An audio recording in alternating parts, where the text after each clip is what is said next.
사도행전 1장입니다. 사도행전 1장은 두 부분으로 나눌 수 있습니다. 먼저 1절부터 11절까지 성령을 약속하시다입니다. 부활하신 예수님은 40일 동안 하나님 나라의 일을 말씀하십니다. 그리고 사도들에게 예루살렘을 떠나지 말고 아버지께서 약속하신 성령을 기다리라고 당부하시죠. 사도들은 주께서 이스라엘 나라를 회복하실 때가 언제인지를 물었지만 주님은 때와 시기는 중요한 것이 아니고 성령을 받는 것이 중요하다라고 말씀하시죠. 주님은 성령을 받으면 나의 증인이 될 것이다 라는 마지막 말씀을 하시곤 하늘로 올려지십니다. 다음으로 12절부터 26절까지 사도를 뽑다입니다. 사도들을 포함한 120명의 사람들은 예루살렘의 한 다락방에 모여 약속하신 성령을 받기 위해 기도하기에 힘쓰죠. 그때 베드로는 시편의 말씀을 들어 가룟 유다를 대신할 사도를 세워야 한다라고 말합니다. 무리들은 유수도라고 하는 요셉과 마띠아 이 두 사람을 추천했고 제비를 뽑아 마띠아를 사도로 세우는 것으로 사도행전 1장의 말씀은 끝이 납니다. 사도행전 1장에는 예수님이 승천하시기 직전 사도들에게 하신 마지막 말씀이 기록되어 있는데요. 1장 8절입니다. 오직 성령이 너희에게 임하시면 너희가 권능을 받고 예루살렘과 온 유대와 사마리아와 땅끝까지 이르러 내 증인이 되리라 하시니라. 아멘. 성령이 임하시면 예수 그리스도의 증인이 된다는 말씀이죠. 저는 이 말씀을 읽을 때 항상 도대체 성령을 언제 임하실까만 생각했던 것 같습니다. 언제 나에게 성령이 오시려나? 오늘은 오시려나? 내일은 오시려나 하고 말이죠. 자, 그런데 놀랍고도 복된 소식은 성령님은 우리 안에 이미 계시다는 겁니다. 고린도전서 3장 16절입니다. 너희는 너희가 하나님의 성전인 것과 하나님의 성령이 너희 안에 계시는 것을 알지 못하느냐? 성경은 묻습니다. 너희가 하나님의 성전인 것과 하나님의 성령이 이미 너희 안에 계시는 것을 알지 못하느냐라고 말이죠. 고린도전서 12장 3절에도 성령으로 아니하고는 예수를 주시라 할 수 없다라고 나오죠. 우리는 보통 성령이 임하시면 권능을 받고 그 이후에 증인이 된다라고 생각합니다. 그러니까 먼저 내가 성령을 받아야 그 다음에 증인이 된다라는 겁니다. 하지만 저는 오늘 이 말씀을 거꾸로 읽어보길 제안합니다. 바로 이미 내주하시는 성령님을 신뢰하며 먼저 증인된 삶을 살아보자는 겁니다. 도대체 나에게 성령이 언제 임할까만 기다리는 것이 아니라 먼저 증인의 삶을 살아갈 때 이미 우리 안에 계신 성령님께서 충만히 일하신다는 것이죠. 자, 그렇다면 증인의 삶은 무엇일까요? 입술로 예수 그리스도를 전하고 삶으로 예수 그리스도처럼 사는 것입니다. 증인된 삶의 구체적인 모습은 이후의 사도행전의 말씀에서 자세히 확인해 볼 텐데요. 중요한 건 아주 잠시라도 또 작게라도 내 곁에 있는 사람들에게 입술로 예수 그리스도를 전하고 삶으로 예수 그리스도의 모습을 닮아가는 것입니다. 그럴 때 이미 우리 안에 계신 성령의 역사를 경험하게 될 줄로 믿습니다. 요즘 우리는 성령의 역사가 희귀한 시대를 살고 있습니다. 100년 전, 50년 전, 30년 전에는 충만히 계셨던 성령님이 2000년대에 이르러 떠나셨기 때문일까요? 성령님이 이제는 이 땅이 아니라 하늘로 올라가셨기 때문일까요? 아니면 성령의 역사가 모두가 다 거짓이었기 때문일까요? 아니죠. 성령님은 어제나 오늘이나 동일하십니다. 그럼에도 불구하고 성령의 역사가 이토록 희귀한 이유는 바로 증인의 삶을 사는 전도자들이 없어졌기 때문이 아닐까요? 땅끝까지 이르러 증인의 삶을 살고 있는 사람들이 없어졌기 때문에 자연히 성령의 역사 또한 줄어든 것 아닐까요? 여러분, 무언가 대단한 것을 하지 않아도 됩니다. 사망 권세를 깨뜨리시고 부활하셔서 다시 오시겠다고 약속하신 그 주님을 전하고 그 주님이 이 땅 가운데 사셨던 삶의 모습을 따라 우리의 말과 생각과 삶의 방식을 조율해 가는 것. 그것이 성령 충만한 증인된 삶의 모습인 줄로 믿습니다. 이 영상을 보고 계시는 분들 중 대부분은 한 번쯤은 뜨거웠던 성령의 역사를 경험하셨을 겁니다. 그런데 문제는 언제나 그 경험이 과거에 머물러 있다는 건데요. 우리가 뜨겁게 기도했던 그 시절의 성령님은 지금 어디 계실까요? 성령님이 우리를 떠나신 것이 아니라 어쩌면 우리가 증인의 발걸음을 멈추었기 때문에 그 권능을 경험하지 못하고 있는 것일지도 모릅니다. 오늘 바로 그 증인된 삶을 시작해 보시기 바랍니다. 사도행전 2장입니다. 사도행전 2장은 세 부분으로 나눌 수 있습니다. 먼저 1절부터 13절까지 성령이 임하시다입니다. 오순절 날이 되었습니다. 이 오순절은 구약에 나오는 77절의 그리스식 이름으로 6월절 후에 50일째 되는 날을 뜻합니다. 그때 모여있던 제자들에게 하늘로부터 급하고 강한 바람 같은 소리와 함께 불의 혀와 같은 것들이 각 사람 위에 하나씩 임하게 됩니다. 바로 약속하신 성령의 충만함을 받은 건데요. 그들은 일제히 다른 언어들로 말하기를 시작합니다. 놀라운 사실은 그들이 말하는 다른 언어들이 예루살렘을 방문한 각 지방의 사람들의 말로 들렸다는 겁니다. 특히 그 다양한 언어들이 하나님의 큰 일이라는 하나의 일치된 메시지를 전하고 있었다는 사실에 사람들은 경탄하죠. 성령의 충만함을 받은 이 제자들을 향해 어떤 이들은 놀라기도 하고 또 어떤 이들은 조롱하기도 했습니다. 다음으로 14절부터 40절까지 베드로가 설교하다입니다. 성령 받은 베드로는 무리들을 향해 설교를 하는데요. 성령 받은 우리는 술에 취한 것이 아니라 오래전 요엘 선지자를 통해서 하신 말씀이 성취된 것이고 또 예수 그리스도의 죽으심과 부활 역시 오래전 다윗을 통해서 하신 말씀의 성취라고 말합니다. 그리고 이 예수 그리스도를 바로 너희가 십자가에 못 박았다라고 말하죠. 베드로의 설교에 그곳에 있던 많은 사람들은 그럼 이제 우리가 어떻게 해야 할지를 물었고 베드로는 회개하여 예수 그리스도의 이름으로 세례를 받으라 라고 말합니다. 마지막으로 41절부터 47절까지 교회가 시작되다입니다. 베드로의 설교로 그날 세례를 받은 사람의 수가 3천 명이나 되었고 이들은 서로 교제하며 떡을 떼고 기도하는 일에 힘을 씁니다. 그렇게 예루살렘 초대교회가 시작된 건데요.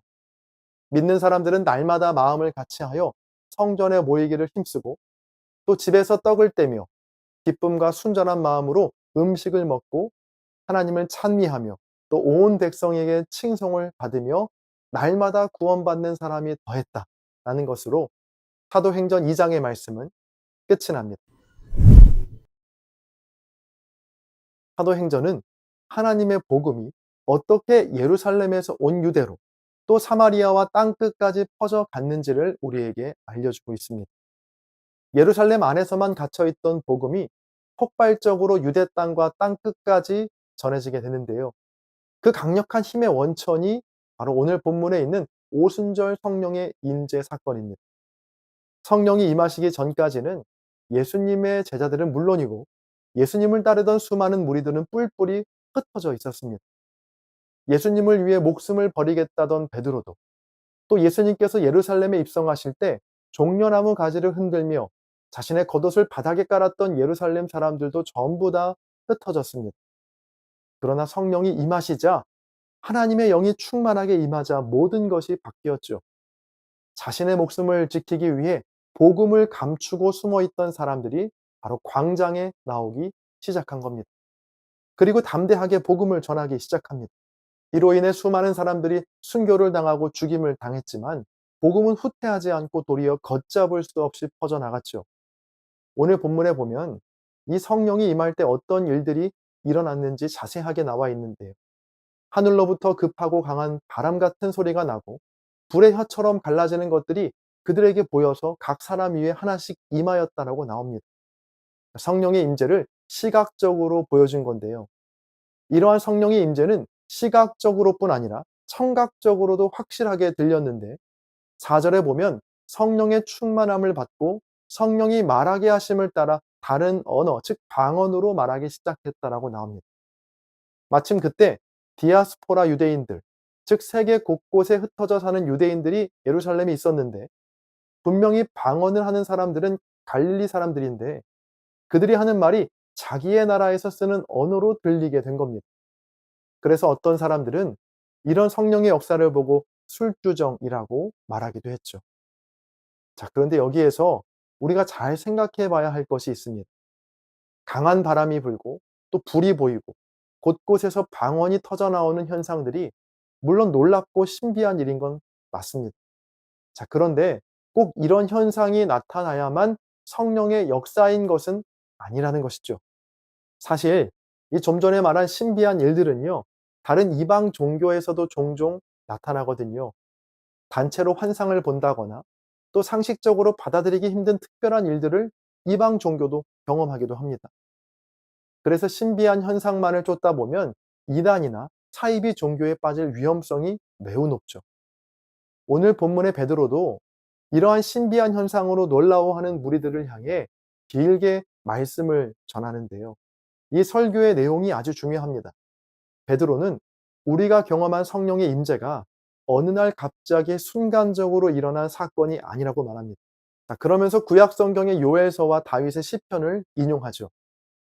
복음서에서도 성령 임재를 약속한 여러 본문들이 있습니다. 마태복음 3장 11절에서 세례 요한을 통해서 약속하셨고, 누가복음 24장 49절에서 예수님께서도 직접 말씀하셨습니다. 그리고 요한복음 16장 13절에서도 진리의 성령이 오실 것이라고 약속하셨죠. 이처럼 오순절에 임하신 성령의 역사는 이방 종교들이 행하는 접신이나 특별하고 순간적인 체험이 아니라 오래전부터 약속하신 하나님의 말씀의 성취인 겁니다. 그래서 뭔가 불의 형상을 보아야만, 그리고 각 나라 말이나 방언을 해야만 성령을 받았다라고 하는 건 잘못된 생각인 것이죠. 왜냐하면 성령님은 이미 우리와 함께 하시거든요. 고린도전서 12장 3절입니다. 성령으로 아니하고는 누구든지 예수를 주시라 할 수 없느니라. 아멘. 이 말씀은 예수님을 주님이라고 고백하는 모든 사람에게 성령이 이미 있다라는 말씀입니다.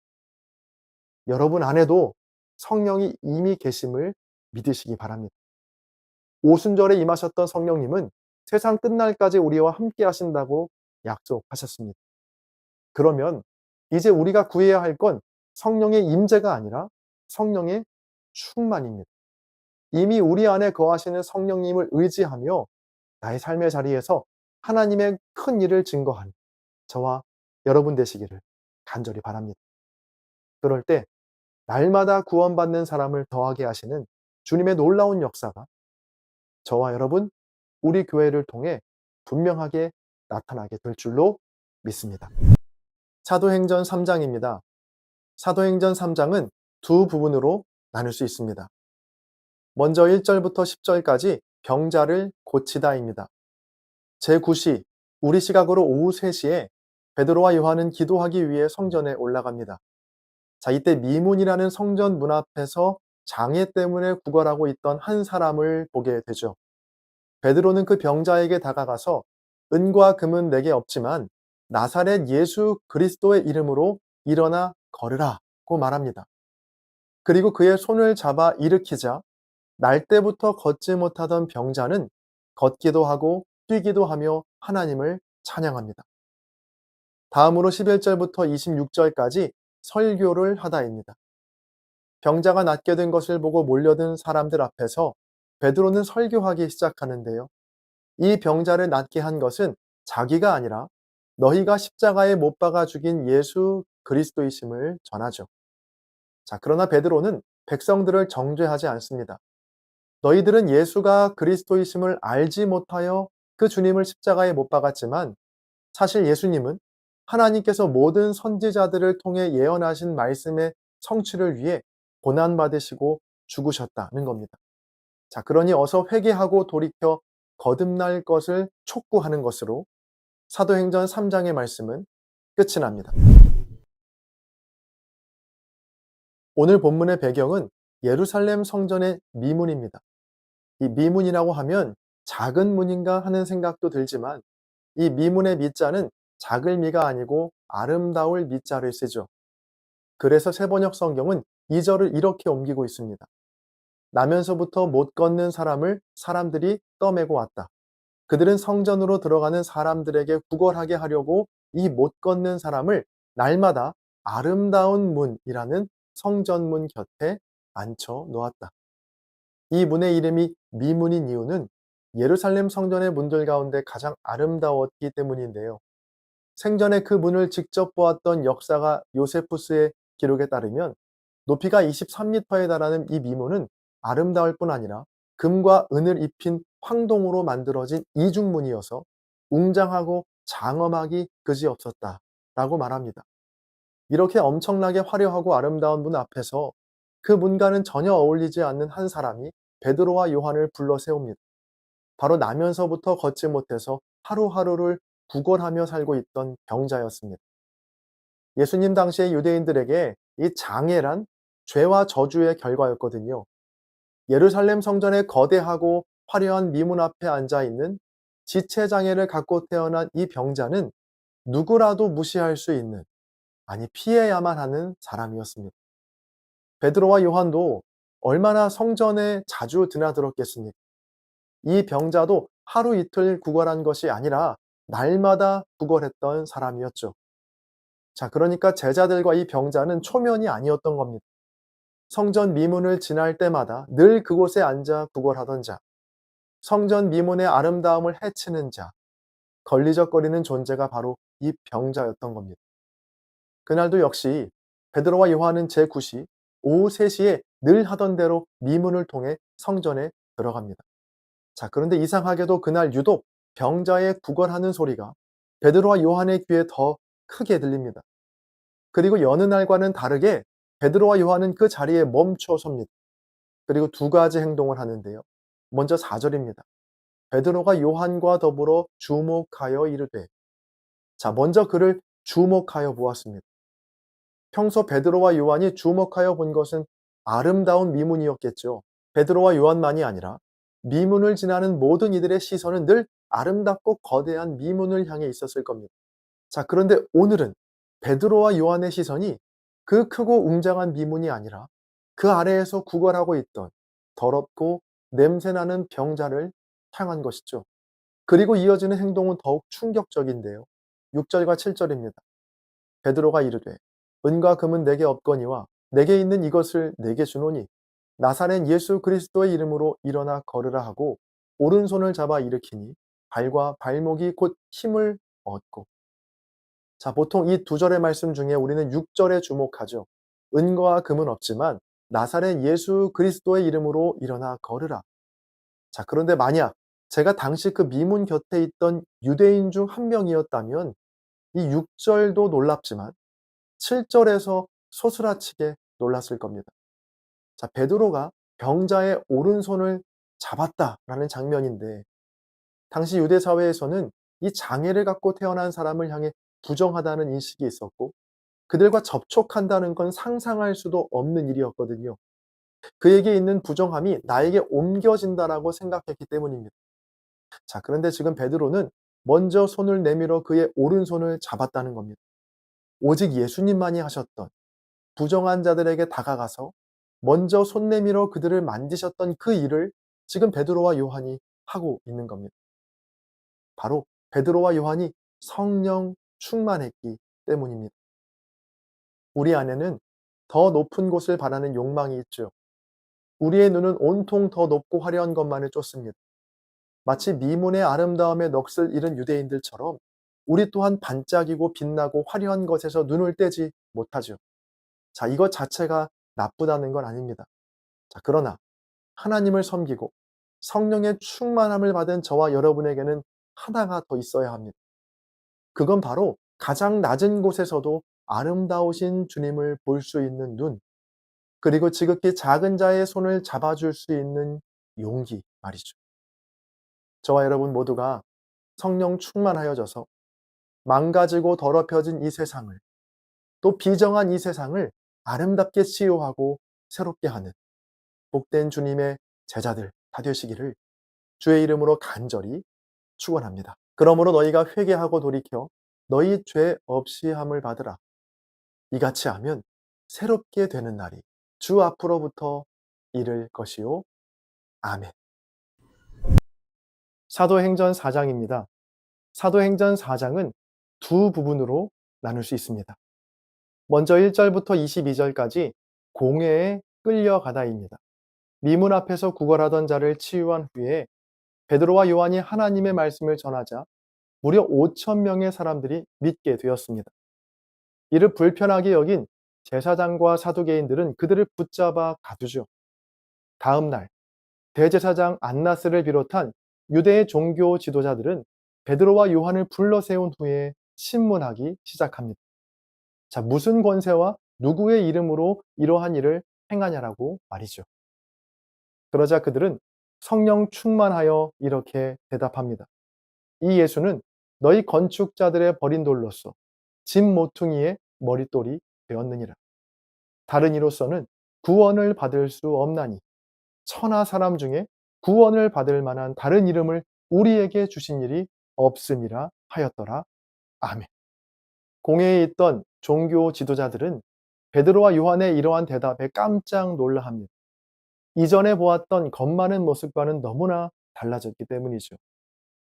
병이 나아서 멀쩡해진 증인도 곁에 있었기 때문에 베드로와 요한을 함부로 대할 수가 없었습니다. 자, 고민 끝에 베드로와 요한에게 다시는 예수 그리스도의 이름으로 말하지도 말고 전하지도 말라고 경고하는데요.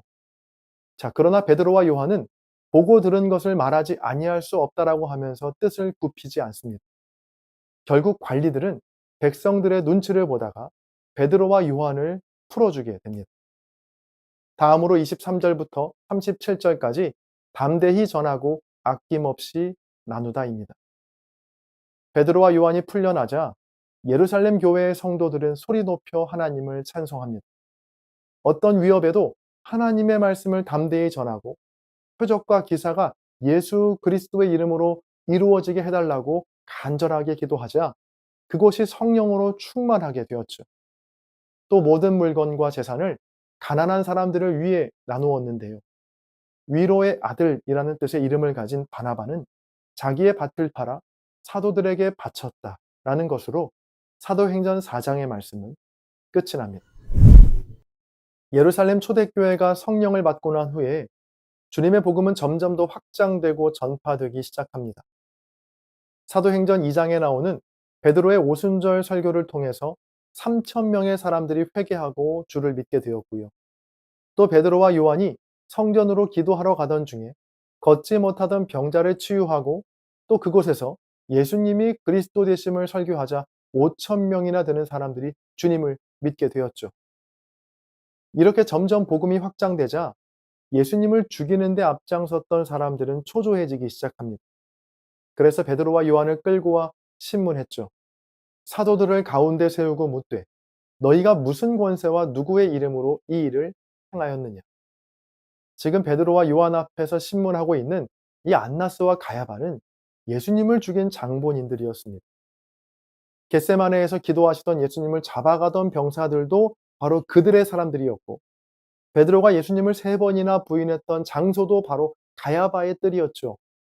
이 가야바의 뜰에서 여종 앞에서도 예수님을 부인했던 베드로가 그 뜰의 주인인 가야바 앞에 서게 된 것입니다. 그렇게 예수님을 죽이는 데 앞장섰던 안나스와 가야바는 베드로와 요한에게 이렇게 묻고 있는 겁니다. 누구의 권세, 누구의 이름으로 이 일을 행하였느냐? 저는 이 질문이 단순히 너 왜 그랬어? 라는 말로 들리지 않고요. 너 정말 죽고 싶어? 네가 전하고 있는 그 예수 이미 우리가 죽였어. 라는 협박으로 들렸습니다. 그런데 이어지는 베드로의 대답이 우리의 가슴을 뛰게 만들죠. 너희와 모든 이스라엘 백성들은 알라. 너희가 십자가에 못 박고 하나님이 죽은 자 가운데서 살리신 나사렛 예수 그리스도의 이름으로 이 사람이 건강하게 되어 너희 앞에 섰느니라. 이 예수는 너희 건축자들의 버린 돌로서 집 모퉁이의 머릿돌이 되었느니라. 다른 이로서는 구원을 받을 수 없나니 천하 사람 중에 구원을 받을 만한 다른 이름을 우리에게 주신 일이 없음이라 하였더라. 아멘. 예수님을 죽였던 사람들 앞에서 또 그들의 위협 앞에서 베드로는 담대히 예수님의 구주 되심을 선포하고 있는 것이죠. 여러분, 저와 여러분에게도 이러한 베드로의 담대함이, 이러한 베드로의 믿음이 있기를 간절히 바랍니다. 물론 오늘날은 특히 대한민국에서 예수님을 믿는다고 또 전한다고 겁박하거나 죽이겠다는 사람은 없습니다. 그런데 저는 더 큰 위협이 우리 앞에 놓여 있다라고 생각하는데요. 바로 무슨 위협이냐 하면 예수가 그리스도 되심이 더 이상 믿어지지 않는 현실입니다. 예수님보다 돈이 더 나를 구원해 줄 것 같고 예수님보다는 세상 권력과 힘이 우리를 구원해 줄 것 같은 돈과 힘이 우상이 되는 시대를 살고 있거든요. 그 옛날 선교사님을 통해서 복음이 처음 우리나라에 들어왔을 때는 교회가 모든 것을 앞서갔습니다. 교육도 가장 앞서갔고요. 문화도 가장 선두에 있었죠. 그래서 선교사님을 통해서 영어를 배워서 이 사회에서 영향력이 있는 리더들도 교회에서 가장 많이 배출되었고요. 자, 그런 리더들을 보며 수많은 사람들이 또 교회로 찾아 나왔습니다. 교회에 나오면 근대식 교육도 받게 되고 또 교회에 나오면 훌륭한 리더들을 만날 수 있다는 생각에 수많은 사람들이 교회로 몰려든 것이죠. 자, 그런데 지금은 어떤가요? 교육도 문화도 모든 면에서 교회는 세상보다 한참이나 뒤떨어져 있습니다. 세상의 교육을 교회가 따라갈 수 없고요. 세상의 문화를 교회가 따라갈 수 없습니다. 예수님이 없어도 너무나 잘 사는 세상이 되어버린 것이죠. 마치 이 세상은 사도행전에 나오는 안나스와 가야바와 같습니다. 예수님을 자신의 손으로 죽이고 베드로 앞에서 너는 도대체 무슨 권위로 누구의 이름으로 이런 일을 행하냐는 말처럼 예수님이 없어도 나는 너보다 더 잘 살고 있고 예수님이 없어도 나는 너보다 더 잘 나가는데 너는 도대체 뭘 믿고 예수님을 믿으라고 하는 거냐? 라고 말하는 듯 합니다. 이러한 악한 세대 속에서 베드로에게 주셨던 담대함과 믿음을 성령께서 저와 여러분에게도 부어주시기를 간절히 소망합니다. 오직 우리에게 구원을 주시는 이름은 예수님뿐입니다. 십자가에서 죽으신 예수님을 하나님이 살리셔서 그리스도가 되게 하셨습니다. 그래서 누구든지 예수님을 믿으면 영생을 얻습니다. 이 확신이 저와 여러분에게도 있기를 간절히 소망합니다. 이 세상이 숭배하고 또 아름답게 여기는 모든 것들은 그 끝이 정해져 있습니다. 아무리 많은 돈도 우리의 영혼을 구원할 수 없고요. 아무리 힘이 있는 권력자도 감히 천국 문을 열 수는 없습니다. 오직 예수님만이 하나님께서 이 땅에 보내주신 예수 그리스도만이 천국 문을 여시고 영원한 생명을 주시는 구세주이심을 여러분 확실히 붙드시기를 바랍니다. 자, 이렇게 담대히 주님을 선포하니까 이 안나스와 가야바도 베드로와 요한을 쉽게 건드리지 못하고 다시 풀어주죠. 오늘 본문 23절 이하를 보면 그렇게 풀려난 사도들이 함께 기도하던 동료들에게 가서 자신들이 겪었던 일들을 말해주는 장면이 나옵니다. 자신들이 예수님을 죽였던 사람들에게 잡혀가 신문받았던 이야기, 자, 그럼에도 그곳에서 목숨을 걸고 예수님을 증거했고 또 풀려난 이야기, 자, 이러한 이야기를 전해들은 사람들은 동요하거나 놀라거나 도망가지 않고요. 놀랍게도 기도하기 시작합니다. 24절입니다. 그들이 듣고 한 마음으로 하나님께 소리를 높여 이르되 대주제여 천지와 바다와 그 가운데 만물을 지은 이시요. 더 놀라운 건 기도의 내용인데요. 자, 상식적으로 생각하면 하나님의 도우심을 위해 기도했겠죠. 왜냐하면 자신들도 언제 잡혀갈지 모르는 상황이니까 저 나쁜 안나스와 가야바를 죽여달라고 기도했거나 아니면 피할 길을 좀 보여주셔서 내 생명을 지켜달라고 기도했겠죠. 그런데 성령의 충만함을 받은 이 초대교회 성도들의 기도가 조금 이상합니다. 저는 이 말씀에 정말 큰 도전과 은혜를 받았는데요. 바로 29절입니다. 주여, 이제도 그들의 위협함을 굽어 보시옵고 또 종들로 하여금 담대히 하나님의 말씀을 전하게 하여 주시오며. 아멘. 자, 저는 이 말씀 앞에서 한참이나 눈을 떼지 못했습니다. 자, 무슨 기도인가요? 위협을 없애달라는 기도가 아닙니다. 우리들의 생명을 지켜달라는 기도도 아닙니다. 바로 종들로 하여금 담대히 하나님의 말씀을 전하게 하여 주옵소서. 위협이 끊임없이 있지만 그 위협을 없애달라는 기도가 아니라 그 위협을 주님 계속 지켜보시고 알아주십시오. 대신 그럼에도 불구하고 주의 말씀을 담대히 전할 수 있는 용기를 제게 주옵소서. 우리는 보통 위협을 없애달라는 기도를 많이 하죠. 생계의 위협이 오면 주님 어서 생계를 해결해 주시고 돈을 좀 주세요. 또 질병이 찾아오면 주님 어서 고쳐주세요. 이렇게 위기나 문제를 만나게 되면 그 위기와 문제를 빨리 해결해 달라는 기도를 참 많이 합니다. 자, 그런데 지금 이 초대교회 성도들의 기도는 어떤 기도냐 하면 생계의 위협이 오면 주님, 제가 어려운 거 다 아시죠? 보고 계시죠? 그것으로 충분합니다. 대신 주님 이런 어려운 생계에도 주님을 부인하지 않고 주의 말씀을 신뢰할 수 있는 담대한 믿음을 주옵소서. 또 질병이 찾아오면 주님 제 아픔 알고 계시죠? 보고 계시죠? 그것으로 충분합니다. 그럼에도 주님, 이러한 질병에도 주님을 부인하지 말고 주의 말씀을 전할 수 있는 용기를 제게 주옵소서. 자, 기도가 다르지 않습니까? 저와 여러분에게도 이러한 기도가 시작되기를 주의 이름으로 축원합니다. 오늘도 세상은 우리를 세워놓고 이렇게 신문합니다. 정말 예수가 그리스도가 맞냐? 돈이 우리를 구원하는 것이 아니냐? 예수를 믿지 말고 차라리 힘 있는 나를 더 믿어라. 이러한 세상 속에서 주는 그리스도이시고 살아계신 하나님의 아들이십니다. 오직 주님만이 나를 구원할 구세주이십니다. 이러한 믿음의 고백이 이 하나님의 말씀이 여러분의 입술에서 떠나지 않고 날마다 믿음으로 승리하여 나가시는 저와 여러분 모두가 되시기를 주의 이름으로 간절히 축원합니다. 사도행전 5장입니다. 사도행전 5장은 두 부분으로 나눌 수 있습니다. 먼저 1절부터 11절까지 성령을 속이다입니다. 예루살렘 교회에 아나니아와 삽비라라고 하는 부부가 지난 4장의 바나바와 같이 자신의 소유를 팔아 사도들 앞에 바칩니다. 하나님께 드린 것이죠. 그런데 한 가지 심각한 문제가 있었습니다. 그건 겉으로는 모든 것을 다 드린다고 했지만 그중 일부를 속여 감춘 겁니다. 누구도 아나니아에게 땅을 팔라고 강요한 적이 없는데도 어떤 이유에서인지 아나니아와 삽비라 부부는 자기의 땅을 팔았고 마치 전부를 하나님께 드린 것처럼 거짓말을 했던 것이죠. 성령을 속이려 했던 아나니아는 그 자리에서 죽게 됩니다. 3시간 뒤에 아나니아의 아내인 삽비라도 끝까지 성령을 속이려 했고 아나니아와 똑같이 죽게 되죠. 다음으로 12절부터 42절까지 성령께 순종하다입니다. 사도들은 계속해서 예수님께서 하셨던 사역을 이어갔는데요.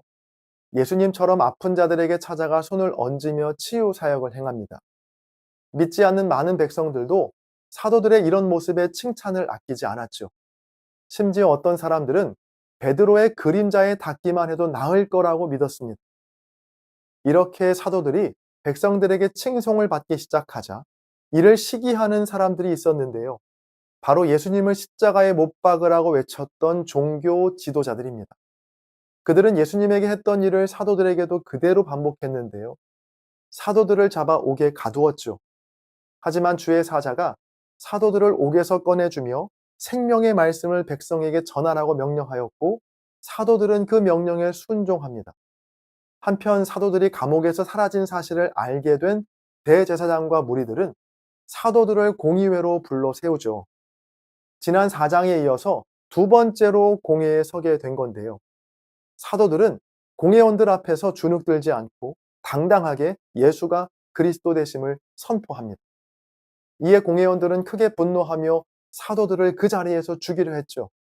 자, 그런데 이 가말리엘이라고 하는 존경받는 한 율법학자가 흥분한 공회원들에게 이 사도들에 대한 처분을 하나님의 손에 맡기자라고 설득합니다.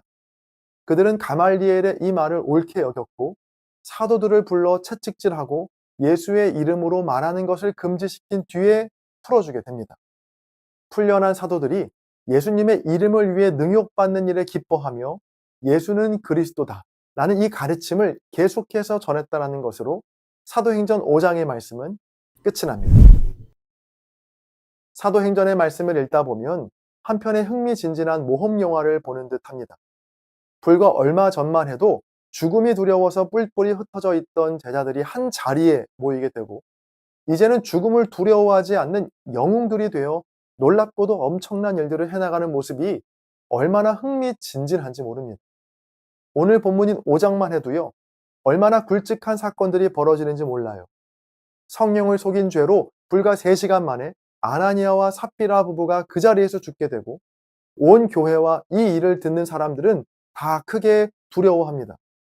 두려움은 곧 경외로 바뀌었고 병든 사람들과 더러운 귀신들에게 괴로움 받던 자들이 모두 사도들에게 찾아와 나음을 얻게 됩니다.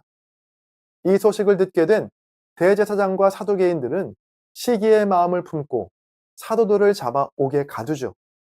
자, 그러나 주의 사자가 밤에 사도들을 옥에서 꺼내 주었고 옥에 있어야 할 사도들은 성전에서 보란 듯이 말씀을 전합니다. 그러나 누구도 사도들을 함부로 대할 수 없었습니다. 당시 백성들 사이에서 이 사도들의 입지가 굳건했기 때문이죠. 결국 채찍질하며 다시는 예수의 이름으로 말하고 다니지 말 것을 당부하고 놓아주었지만 능욕을 당한 후에 보이는 이 사도들의 반응이 실로 놀랍습니다. 이 5장의 마지막 41절과 42절을 세번역 성경으로 함께 보시죠. 사도들은 예수의 이름 때문에 모욕을 당할 수 있는 자격을 얻게 된 것을 기뻐하면서 공의회에서 물러나왔다. 그들은 날마다 성전에서 그리고 이 집 저 집에서 쉬지 않고 가르치고 예수가 그리스도임을 전하였다. 아멘. 채찍질과 겁박에 두려워하기는커녕 예수의 이름 때문에 모욕을 당할 수 있는 자격을 얻게 된 것을 기뻐하며 날마다 성전에서 그리고 다니는 모든 곳에서 예수가 그리스도임을 전하는 이 사도들의 모습 어떠신가요? 우리가 익히 알던 복음서에서의 제자들의 모습과는 너무도 다른 모습이죠. 조그만 위협에도 두려워하고 도망갔던 제자들, 마지막 순간까지도 누가 큰지에만 혈안이 되었던 이 철없던 제자들. 자, 그런 모습은 온데간데 없고 한치의 물러섬 없이 전진, 또 믿음으로 전진하는 용맹한 장수들로 바뀌었거든요. 그래서 사도행전을 읽으면 왠지 모르게 조금 주눅이 들 때가 있습니다. 복음서에서의 제자들의 모습은 나와 많이 닮아 있고 또 위로가 되기도 하는데 도무지 두려움이라고는 모르는 엄청난 믿음의 모험을 하고 있는 이 사도행전 속의 사도들의 모습은 나와는 너무나 거리가 멀어 보이거든요. 모험과 표적과 기사가 가득한 사도행전 속 사도들의 삶에 비하면 우리의 삶은 너무나도 평범하고 단조로워 보입니다.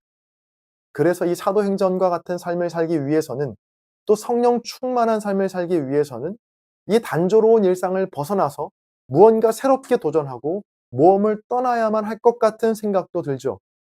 자, 그런데 성경은 그렇게 말하고 있지 않습니다.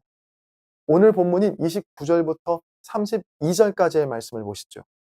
베드로와 사도들이 대답하여 이르되 사람보다 하나님께 순종하는 것이 마땅하니라.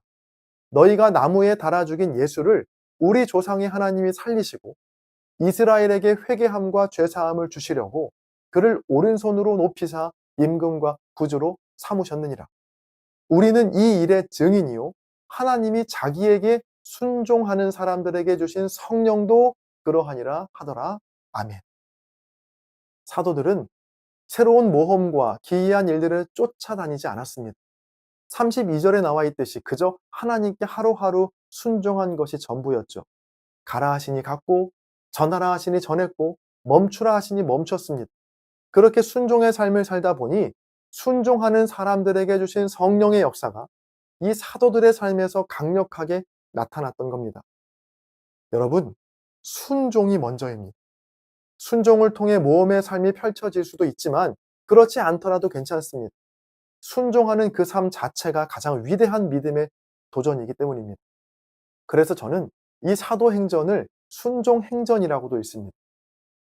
사랑하는 성도 여러분, 하나님이 자기에게 순종하는 사람들에게 주신 것이 바로 이 성령님임을 기억하시기 바랍니다.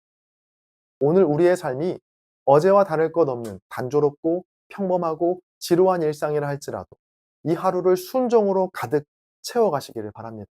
하나님의 말씀을 통해 또 기도 중에 나의 양심을 통해 성령께서 말 걸어 오실 때 그 주의 음성에 귀를 기울이시고 순종해 보시기 바랍니다. 그렇게 우리의 인생의 사도행전을 그 순종행전의 한 페이지를 써내려가는 귀하고 복된 하루 되시기를 주의 이름으로 간절히 축원합니다. 사도행전 6장입니다. 사도행전 6장은 두 부분으로 나눌 수 있습니다. 먼저 1절부터 7절까지 일곱 일꾼을 세우다입니다. 예루살렘 초대교회는 제자들이 점점 더 많아졌고 급기야 구제 문제를 놓고 헬라파 유대인들과 히브리파 유대인들 간의 갈등이 생기게 됩니다. 열두 사도는 성령과 지혜가 충만하여 칭찬받는 7명의 새로운 일꾼을 세울 것을 제자들에게 제안하는데요. 이에 온 무리는 사도들의 말에 기뻐하며 7명의 일꾼을 세웁니다. 그 일꾼의 이름은 다음과 같습니다. 스데반, 빌립, 프로고로, 니가노르, 디몬, 바메나, 안디옥 사람, 니골라. 사도들은 그들을 위해 기도하고 안수했는데요. 7명의 일꾼까지 새로 세워진 예루살렘 초대교회는 제자의 수가 더욱 많아지고 심지어 제사장의 무리까지도 그리스도를 믿게 됩니다. 다음으로 8절부터 15절까지 스데반이 잡히다입니다. 7 일꾼 중에 하나인 스데반은 은혜와 권능이 충만하여 큰 기사와 표적을 백성들 가운데 행했죠. 이를 불편하게 생각했던 유대인들은 스데반을 모함합니다. 결국 스데반을 붙잡아 공회에 세우게 되는데요. 자, 이들의 전략은 참 치밀했습니다. 거짓 증인들까지 세워서 스데반을 몰아세웠지만 스데반의 얼굴이 천사의 얼굴과 같았다는 것으로 사도행전 6장의 말씀은 끝이 납니다. 오늘 본문 1절은 이렇게 시작합니다. 그때 제자가 더 많아졌는데. 초대교회 공동체는 이미 포화 상태였습니다. 사도행전 2장 41절에 보면 3,000명이 넘는 사람들이 세례를 받고 4장 4절을 보면 사도들의 말씀을 듣고 믿게 된 사람의 수가 남자만 5,000명이라고 나와 있죠. 매우 짧은 기간에 약 8,000명의 성도들이 모이게 된 겁니다. 자, 이것도 남자들의 수만 헤아린 것이니 실제로는 좋게 10,000명이 넘는 성도들이 한꺼번에 초대교회 공동체에 들어오게 된 겁니다. 자, 그러자 교회 안에 심각한 문제가 발생하게 됩니다. 바로 교회가 두 편으로 나뉘어 다툼이 일어난 건데요. 당시 예루살렘 교회 안에는 두 부류의 유대인들이 있었습니다. 헬라파 유대인들과 히브리파 유대인들이었죠. 자, 쉽게 표현하면 이 헬라파 유대인들은 해외파라고 보시면 되고요. 히브리파 유대인들은 국내파라고 생각하시면 됩니다. 이 국내파인 히브리파 유대인들은 이스라엘을 떠나지 않고 그곳에 계속 머물러 있던 사람들인 반면에 해외파인 헬라파 유대인들은 어떤 이유에서건 이스라엘을 떠나 주변 국가에서 거주하던 사람들이었죠. 자, 이들이 다투게 된 이유는 바로 구제 때문이었습니다. 교회가 매일 행하던 구제 사역의 대상에서 자꾸만 헬라파 유대인 과부들이 빠지게 된 것이죠. 그러자 즉각 헬라파 유대인들이 목소리를 높이게 됩니다. 그때 제자가 더 많아졌는데 헬라파 유대인들이 자기의 과부들이 매일의 구제에 빠짐으로 히브리파 사람을 원망하니 그 원망이 사도들의 귀에까지 들리게 되었고 12사도는 즉시 모든 제자를 다 소집합니다. 2절부터 4절까지의 말씀을 보시죠.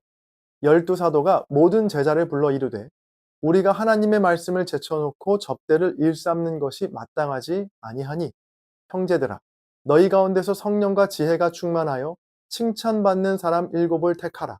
우리가 이 일을 그들에게 맡기고 우리는 오로지 기도하는 일과 말씀 사역에 힘쓰리라 하니 아멘. 12사도는 구제 사역을 도와줄 7명의 리더를 더 뽑아줄 것을 요청하고 자신들은 오로지 기도하는 일과 말씀 사역에 힘쓰겠다라고 말하죠. 자, 그렇게 뽑히게 된 7명의 리더가 5절에 나오는 스데반과 빌립, 브로고로와 니가노르, 디몬과 바메나, 그리고 안디옥 사람 니골라입니다. 자, 보통 이 본문은 말씀과 기도 사역이 얼마나 중요한가를 강조하기 위해 많이 쓰이는데요. 초대교회에 이러한 문제가 생기게 된 이유가 사도들이 구제 사역에 정신이 팔린 나머지 정말로 중요한 일인 말씀을 전하고 기도하는 일에 소홀했기 때문이다 라는 겁니다. 자, 그래서 이 고귀한 말씀 사역과 기도 사역에 다시 집중하기 위해 조금은 덜 중요한 자질구레한 구제 사역을 맡아줄 7명의 사람들을 더 뽑게 되었다. 자, 그랬더니 교회가 다시 부흥하게 되었다. 자, 이런 말인데요. 자, 이 말은 반은 맞고 또 반은 틀린 말입니다. 하나님의 말씀을 전하고 기도를 하는 것이 고귀한 사역임은 틀림없는 사실이죠. 자, 그러나 그렇다고 이 구제 사역이 그것보다 못한 건 절대로 아닙니다. 구제 사역도 말씀을 전하고 기도를 하는 것만큼 똑같이 고귀하고 중요한 하나님의 사역이죠. 그리고 구제 사역을 위해 뽑힌 7명의 사람들 중에 스데반과 빌립을 보세요. 여러분, 이들이 구제 사역만 했을까요? 아니요. 6장 8절을 보시죠. 6장 8절입니다. 스데반이 은혜와 권능이 충만하여 큰 기사와 표적을 민간에 행하니. 그리고 다음 7장을 보면 스데반의 명설교가 나오고요. 또 한 장을 넘겨서 8장을 보면 빌립이 사마리아 성에 내려가서 그리스도를 백성에게 전파하는 모습이 나오거든요. 새로 뽑히게 된 7명의 사람들은 구제 사역만 한 것이 아니었습니다.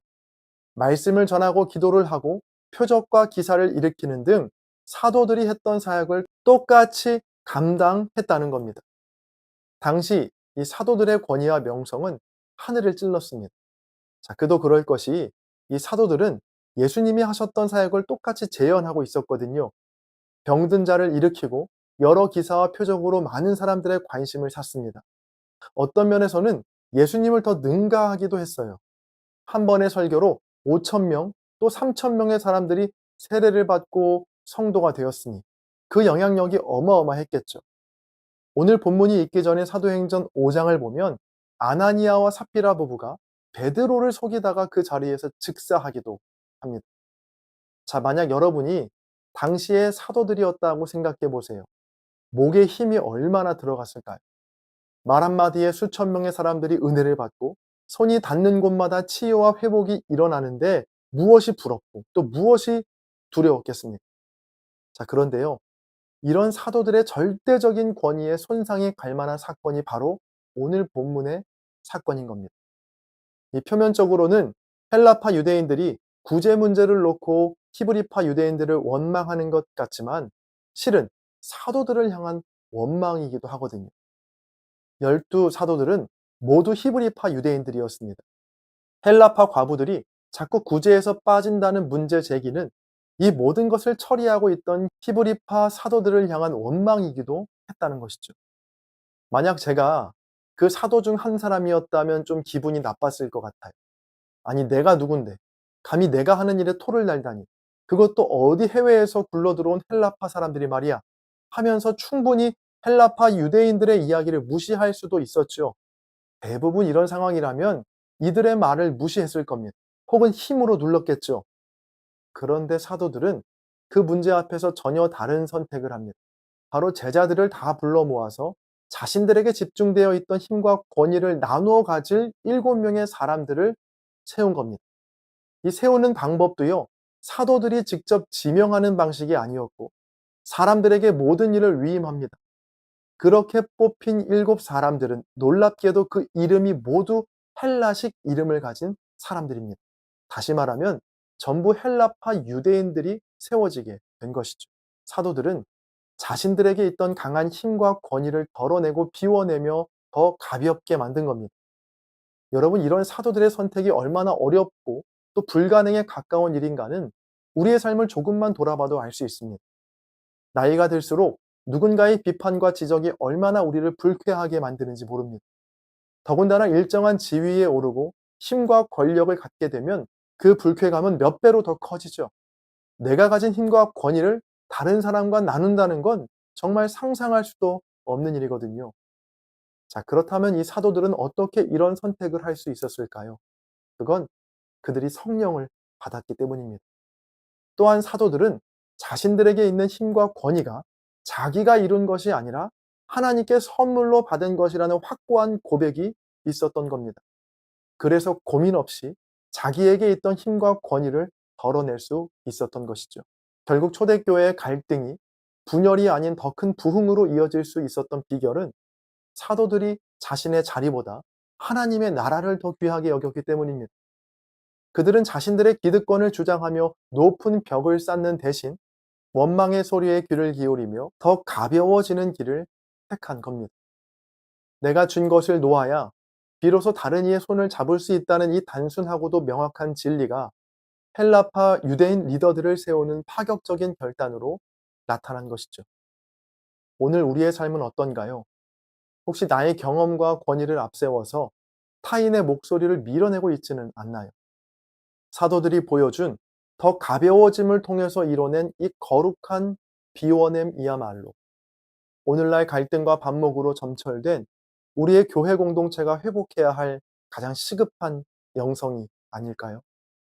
오늘 하루 사도들이 보여준 이 거룩한 비워냄을 실천하는 저와 여러분 모두가 되시기를 주님의 이름으로 간절히 축원합니다.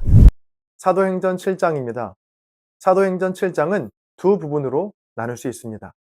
먼저 1절부터 53절까지 스데반의 설교입니다.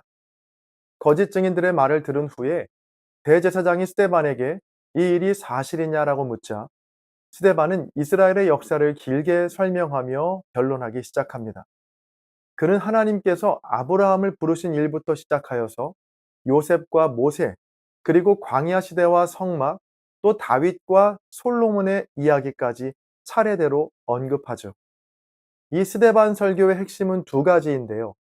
먼저 하나님은 특정 장소에만 제한되지 않으시고 역사 속에서 계속 일하시는 분이라는 겁니다. 다음으로 이스라엘 백성은 역사 속에서 반복적으로 하나님의 사람들을 거역해 왔다는 점인데요. 예를 들어 형제들은 요셉을 시기하여 애굽에 팔아버렸고 조상들은 모세를 거부했으며 광야에서는 우상 숭배에 빠지기도 했죠. 그리고 스데반은 이 설교의 마지막 부분에서 유대 지도자들을 매우 강하게 책망하는데요. 그들에게 목이 곧고 마음과 귀에 할례를 받지 못한 사람들이라고 말하며 조상들이 선지자들을 핍박했던 것처럼 지금 너희도 의인 되신 예수님을 배반하고 죽였다라고 엄히 꾸짖습니다. 다음으로 54절부터 60절까지 스데반의 순교입니다. 이 스데반의 설교를 들은 공회원들은 마음에 찔려 그를 향해 이를 갈았죠. 그러나 스데반은 두려워하지 않고 성령에 충만하여 하늘을 우러러 보았고 하나님의 영광과 하나님 우편에 서 계신 예수님을 보게 됩니다. 스데반이 인자가 하나님 우편에 서신 것을 본다 라고 외치자 사람들은 큰 소리를 지르며 귀를 막고 일제히 달려들었죠. 결국 그들은 스데반을 성 밖으로 끌어내 돌로 치기 시작했는데요. 이때 거짓 증인들은 그들의 옷을 사울이라는 청년의 발 앞에 두었습니다. 스데반은 죽어가면서도 주 예수여 내 영혼을 받으시옵소서라고 기도했고 이어서 이 죄를 그들에게 돌리지 마옵소서라고 외치며 순교했다는 것으로 사도행전 7장의 말씀은 끝이 납니다. 오늘 본문은 스데반의 설교입니다. 스데반은 하나님과 모세를 모독했다는 죄목으로 공회에 끌려오죠.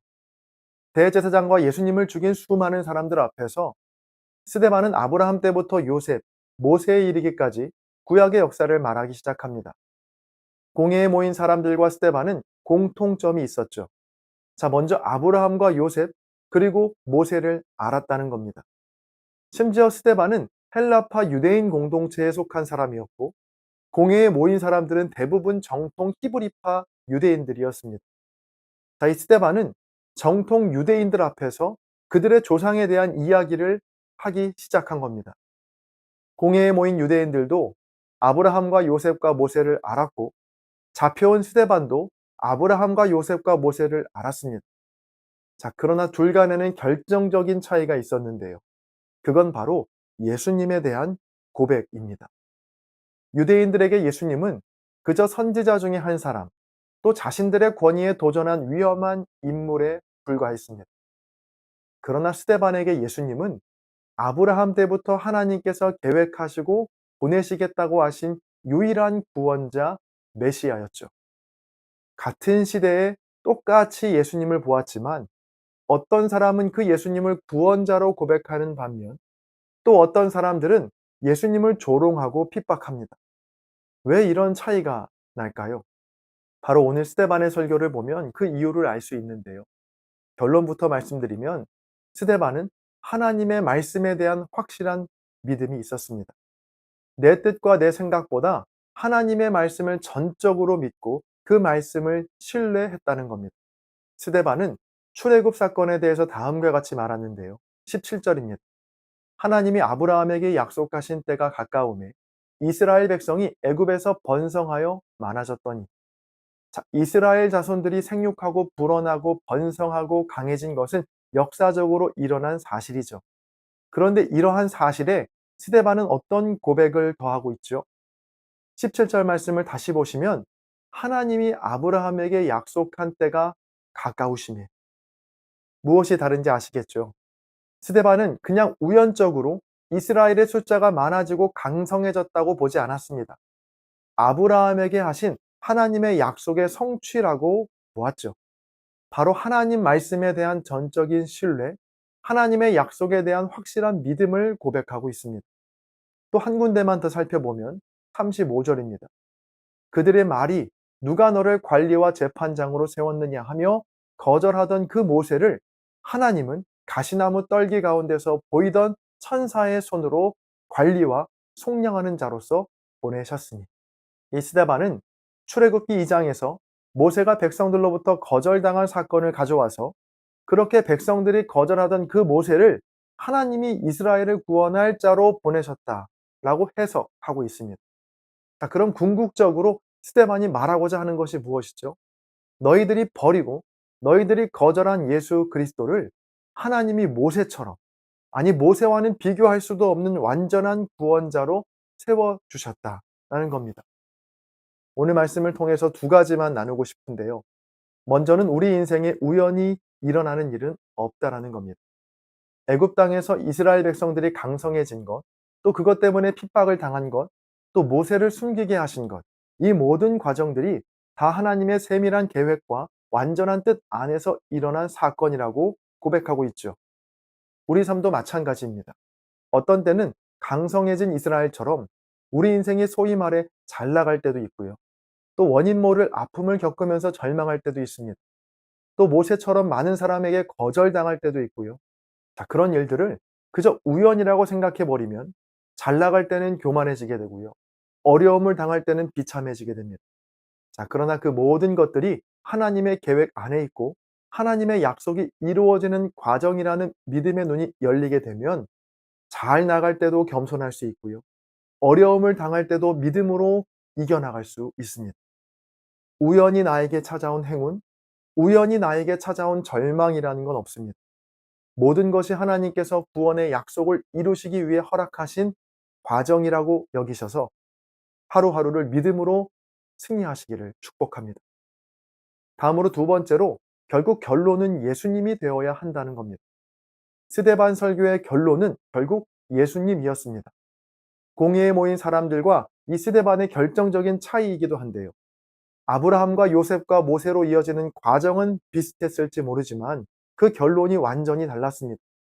스데반의 결론은 예수 그리스도였고 공회에 모인 사람들의 결론은 자신들의 생각이었거든요. 자기들이 생각하기에 메시아는 이래야 한다라는 그 생각과 고집을 꺾지 않고 약속대로 하나님께서 보내주신 예수 그리스도를 십자가에 못 박은 겁니다. 여러분, 저와 여러분의 결론도 오직 예수 그리스도가 되시기를 소망합니다. 신앙생활을 오래 할수록 가장 경계해야 할 태도가 있는데요. 그건 바로 내 생각에는, 내가 보기에는, 자, 이렇게 모든 것의 결론을 내가 지으려고 하는 자기 중심성입니다. 이것을 버리지 못하면 아무리 신앙생활을 오래 했다 해도 하나님이 기뻐하시는 열매를 결코 맺을 수 없습니다. 예수님 시대의 제사장들과 바리새인과 서기관들은 누구보다도 신앙생활을 오래 한 사람들이었습니다. 그런 그들이 예수님을 십자가에 못 박은 이유가 무엇일까요? 내 생각에는 메시아는 이래야 한다. 내가 보기에는 예수님이 하나님의 아들이 아닌 것 같다라고 하는 하나님의 말씀보다는 나의 생각을 더 믿었기 때문입니다. 저와 여러분 모두는 내 생각과 내 고집을 버리고 말씀이신 예수님을 결론 삼고 그분의 말씀이라면 순종하는 믿음의 사람들이 다 되시기를 축복합니다. 오늘 하루 동안 내게 일어나는 모든 일들을 우연이라고 생각하지 마시고 모든 것이 하나님의 계획과 뜻 속에 있다는 믿음으로 말씀에 순종하시고 모든 선택과 생각의 결론이 예수님이 되시기를 주님의 이름으로 간절히 축원드립니다.